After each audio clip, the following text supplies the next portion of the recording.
नमस्कार दोस्तों, आप सभी का स्वागत है मेरे चैनल साहित्य की सतरंगी दुनिया में। आज मैं आप सभी के लिए हरिशंकर परसाई की एक बहुत प्रसिद्ध कहानी लेके आई हूँ, जिसका शीर्षक है राजा निर्बंसिया। ये कहानी अगर आपको अच्छी लगे तो इस वीडियो को लाइक, इस चैनल को सब्सक्राइब और इसे अपने दोस्तों और जानकारों में शेयर ज़रूर कीजिएगा। तो चलिए इस कहानी का पहला भाग सुनते हैं।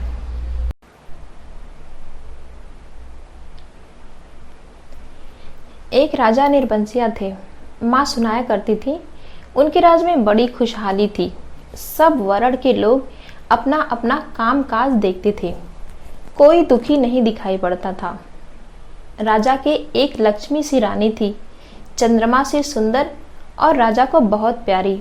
राजा राजकाज देखते और सुख से रानी के महल में रहते। मेरे सामने मेरे ख्यालों का राजा था, राजा जगपति। तब जगपति से मेरी दांत काटी दोस्ती थी। दोनों मिडिल स्कूल में पढ़ने जाते, दोनों एक से घर के थे, इसलिए बराबरी की निभती थी। मैं मैट्रिक पास करके एक स्कूल में नौकर हो गया और जगपति कस्बे के ही वकील के यहाँ मुहर्रिर। जिस साल जगपति मुहर्रिर हुआ उसी वर्ष पास के गांव में उसकी शादी हुई, पर ऐसी हुई कि लोगों ने तमाशा बना देना चाहा। लड़की वालों का कुछ विश्वास था कि शादी के बाद लड़की की विदाई नहीं होगी, ब्याह हो जाएगा और 7वीं भावर तब पड़ेगी जब पहली विदा की सायत होगी और तभी लड़की अपनी ससुराल जाएगी। जगपति की पत्नी थोड़ी बहुत पढ़ी लिखी थी, पर घर की लीक को कौन मेटे। बारात बिना बहू के वापस आ गई और लड़के वालों ने तय कर लिया कि अब जगपति की शादी कहीं और कर दी जाएगी, चाहे कानी लूली से ही क्यों ना हो। पर वह लड़की अब घर में नहीं आएगी। लेकिन साल खत्म होते होते सब ठीक ठाक हो गया। लड़की वालों ने माफी मांग ली और जगपति की पत्नी अपनी ससुराल आ गई। जगपति को जैसे सब कुछ मिल गया और सास ने बहू की बलाइयां लेकर घर की सब चाबियां सौंप दी, गृहस्थी का ढंग बार समझा दिया। जगपति की माँ न जाने कब से आस लगाए बैठी थी। उन्होंने आराम की सांस ली, पूजा पाठ में समय कटने लगा। दोपहरियां दूसरों के घर के आंगन में बीतने लगी, पर सास का रोग था उन्हें, सो एक दिन उन्होंने अपनी अंतिम घड़ियां गिनते हुए चंदा को पास बुलाकर समझाया था, बेटा जगपति बड़े लाड प्यार का पला है। जब से तुम्हारे ससुर नहीं रहे तब से इसके छोटे छोटे हट को पूरा करती रही। अब तुम ध्यान रखना। फिर रुक रुक कर उन्होंने कहा था, जगपति किसी लायक हुआ है तो रिश्तेदारों की आंखों में करकने लगा है। तुम्हारे बाप ने ब्याह के वक्त नादानी की जो तुम्हें विदा नहीं किया। मेरे दुश्मन देवर जेठों को मौका मिल गया, तू मार खड़ा कर दिया कि अब विदा करवाना नाक कटवाना है। जगपति का ब्याह क्या हुआ, उन लोगों की छाती पर सांप लौट गया। सोचा घर की इज्जत रखने की आड़ लेकर रंग में भंग कर दें।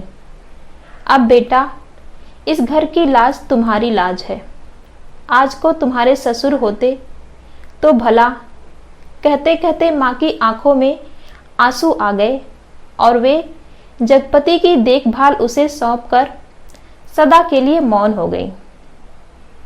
एक अरमान उनके साथ ही चला गया कि जगपति की संतान को 4 बरस इंतजार करने के बाद भी वे गोद में न खिला पाईं, और चंदा ने मन में सब्र कर लिया था, यही सोचकर कि कुल देवता का अंश तो उसके जीवन भर पूजने को मिल गया था।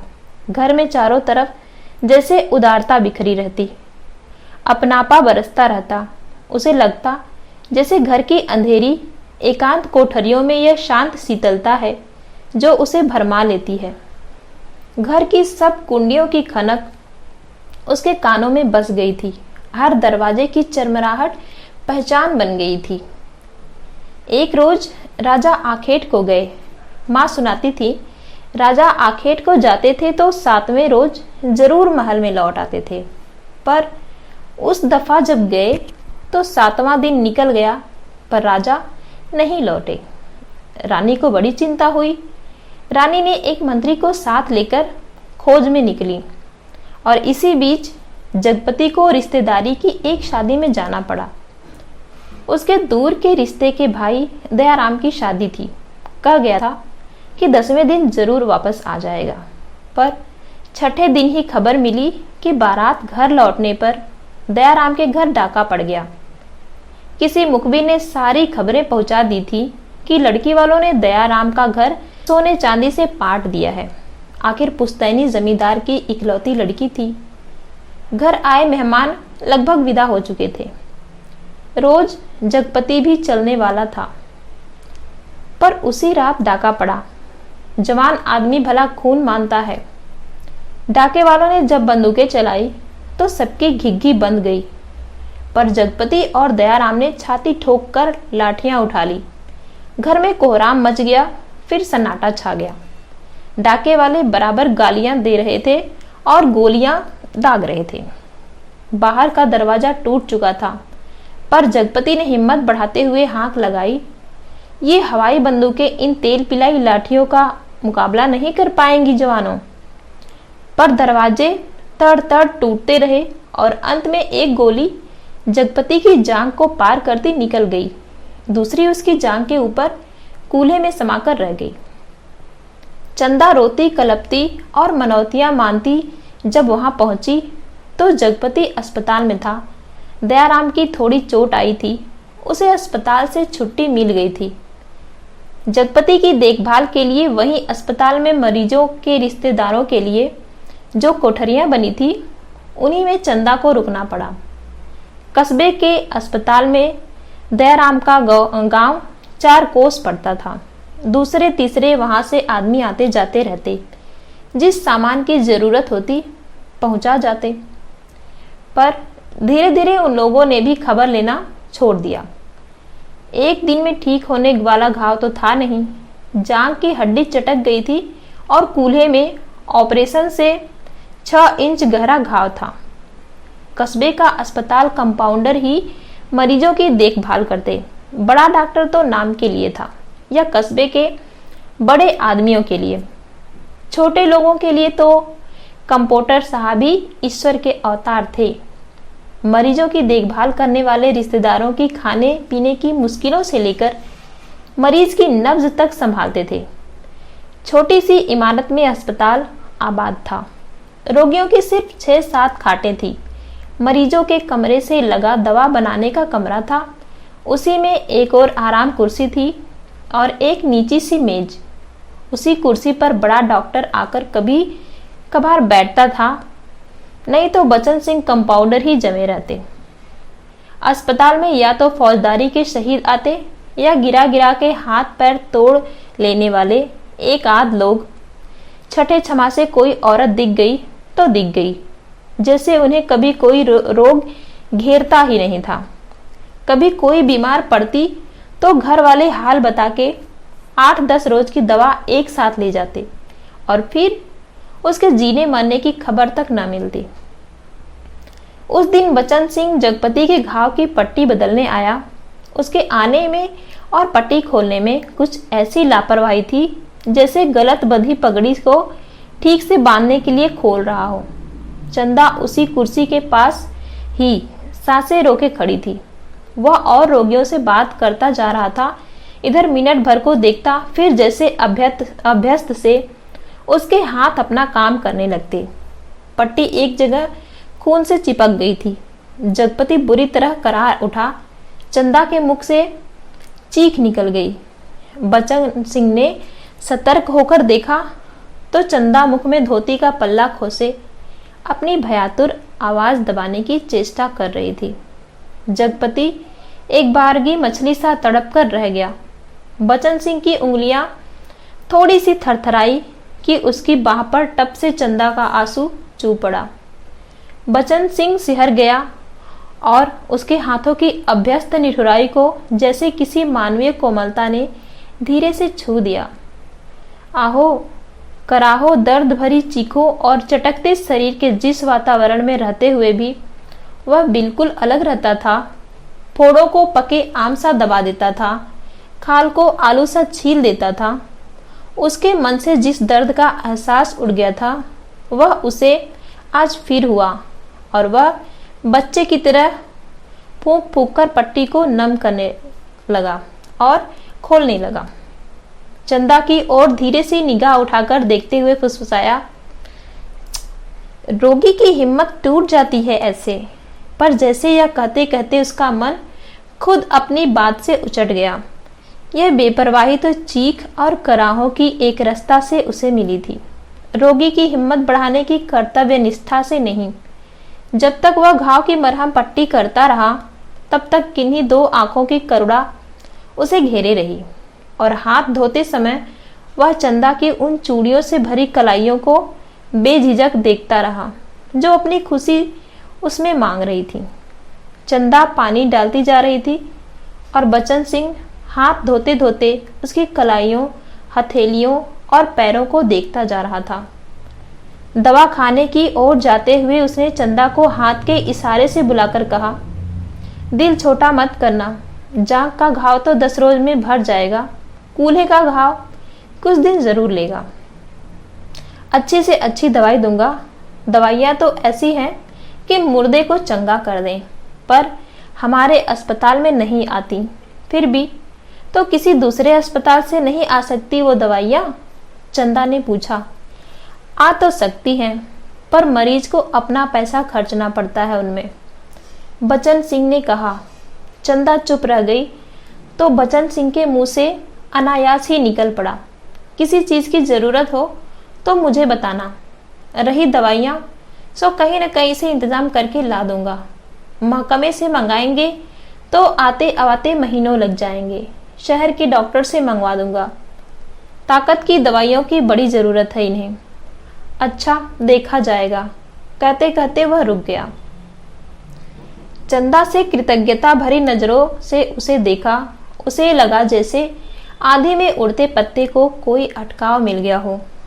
आकर वह जगपति की खाट से लगकर बैठ गई। उसकी हथेली लेकर वह सहलाती रही, नाखूनों को अपने पोरों से दबाती रही। धीरे धीरे बाहर अंधेरा बढ़ चला। बचन सिंह तेल की एक लालटेन लाकर मरीजों के कमरे के एक कोने में रख गया। चंदा ने जगपति की कलाई दबाते दबाते धीरे से कहा, कंपाउंडर साहब कह रहे थे, और इतना कहकर वह जगपति का ध्यान आकृष्ट करने के लिए चुप हो गई। क्या कह रहे थे? जगपति अनमने स्वर में बोला, कुछ ताकत की दवाइयाँ तुम्हारे लिए जरूरी हैं। मैं जानता हूँ, पर देखो चंदा, चादर के बराबर ही पैर फैलाए जा सकते हैं। हमारी औकात इन दवाइयों की नहीं है। औकात आदमी की देखी जाती है, पैसे की। तुम तो देखा जाएगा, कंपाउंडर साहब इंतजाम कर देंगे, उनसे कहूँगी मैं। नहीं चंदा, उधार खाते से मेरा इलाज नहीं होगा, चाहे 1 के 4 दिन लग जाएं। इसमें तो तुम नहीं जानती, कर्ज कोढ़ का रोग होता है। एक बार लगने से तन तो गलता ही है, मन भी रोगी हो जाता है। लेकिन कहते कहते वह रुक गई। जगपति अपनी बात की टेक रखने के लिए दूसरी ओर मुंह घुमाकर लेटा रहा और तीसरे रोज जगपति के सिरहाने कई ताकत की दवाइयां रखी थी और चंदा की ठहरने वाली कोठरी में उसके लेटने के लिए एक खाट भी पहुंच गई थी।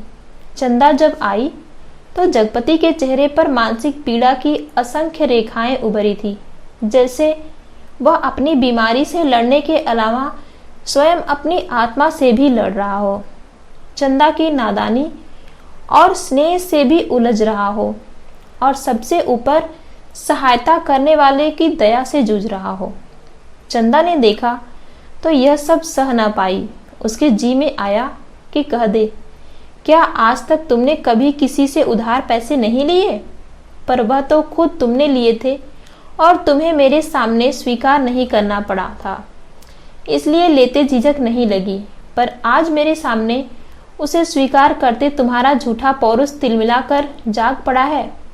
पर जगपति के मुख पर बिखरी हुई पीड़ा में जिस आदर्श की गहराई थी वह चंदा के मन में चोर की तरह घुस गई और बड़ी स्वाभाविकता से उसने माथे पर हाथ फेरते हुए कहा, ये दवाइयाँ किसी की मेहरबानी नहीं है। मैंने हाथ का कड़ा बेचने को दे दिया था, उसी में आई हैं, मुझसे पूछा तक नहीं। और जगपति ने कहा और जैसे खुद मन की कमजोरी को दाब गया, कड़ा बेचने से तो अच्छा था कि बचन सिंह की दया ही ओढ़ ली जाती। और उसे हल्का सा पछतावा भी था कि नाहक वह रौ में बड़ी बड़ी बातें कह जाता है, ज्ञानियों की तरह सीख दे देता है। और जब चंदा अंधेरा होते उठकर अपनी कोठरी में सोने के लिए जाने को हुई तो कहते कहते यह बात दबा गई कि बचन सिंह ने उसके लिए एक खाट का इंतजाम भी कर दिया है। कमरे से निकली तो सीधी कोठरी में गई और हाथ का कड़ा लेकर सीधे दवा खाने की ओर चली गई, जहां बचन सिंह अकेला डॉक्टर की कुर्सी पर आराम से टांगे फैलाए लैंप की पीली रोशनी में लेटा था। जगपति का व्यवहार चंदा को लग गया था और यह भी कि वह क्यों बचन सिंह का एहसान अभी से लाद ले। पति के लिए जेवर की कितनी औकात है। वह बेधड़क सी दवा खाने में घुस गई। दिन की पहचान के कारण उसे कमरे की मेज, कुर्सी और दरवाजों की अलमारी की स्थिति का अनुमान था। वैसे कमरा अंधेरा ही पड़ा था, क्योंकि लैंप की रोशनी केवल अपने वृत्त में अधिक प्रकाशवान होकर कोने के अंधेरों को और भी घनीभूत कर रही थी। बचन सिंह ने चंदा को घुसते ही पहचान लिया। वह उठकर खड़ा हो गया। चंदा ने भीतर कदम तो रख दिया, पर सहसा सहम गई, जैसे वह किसी अंधेरे कुएं में अपने आप कूद पड़ी हो। ऐसा कुआं जो निरंतर पतला होता गया है और जिसमें पानी की गहराई पाताल की परतों तक चली गई हो, जिसमें पड़कर वह नीचे धंसती चली जा रही हो। नीचे अंधेरा, एकांत, घुटन, पाप। बचन सिंह अवाक ताकता रह गया और चंदा ऐसे वापस लौट पड़ी जैसे किसी काले पिशाच के पंजों से मुक्ति मिली हो। बचन सिंह के सामने क्षण भर में सारी परिस्थिति कौंध गई और उसने वहीं से बहुत संयत आवाज में जबान को दबाते हुए जैसे वायु में स्पष्ट ध्वनित कर दिया, चंदा। वह आवाज इतनी बे आवाज थी और निरर्थक होते हुए भी इतनी सार्थक थी कि उस खामोशी में अर्थ भर गया। चंदा रुक गई। बचन सिंह उसके पास जाकर रुक गया। सामने का घना पेड़ स्तब्ध खड़ा था। उसकी काली परछाई की परिधि जैसे एक बार फैलकर उन्हें अपने वृत्त में समेट लेती और दूसरे ही क्षण मुक्त कर देती। दवा खाने का लैंप सहसा भभक कर रुक गया और मरीजों के कमरे से एक कराह की आवाज दूर मैदान के छोर तक जाकर डूब गई। चंदा ने वैसे ही नीचे ताकते हुए अपने को संयत करते हुए कहा, यह कड़ा तुम्हें देने आई थी तो वापस क्यों चली जा रही थी? चंदा चुप और दो क्षण रुककर अपने हाथ का सोने का कड़ा धीरे से उसकी ओर बढ़ा दिया, जैसे देने का साहस न होते हुए भी यह काम आवश्यक था। बचन सिंह ने उसकी सारी काया को एक बार देखते हुए अपनी आंखें उसके सिर पर जमा दी। उसके ऊपर पड़े कपड़े के पार नरम चिकनाई से भरे लंबे लंबे बाल थे। तो आज के लिए सिर्फ इतना ही। जल्द ही मिलते हैं इसके दूसरे भाग में।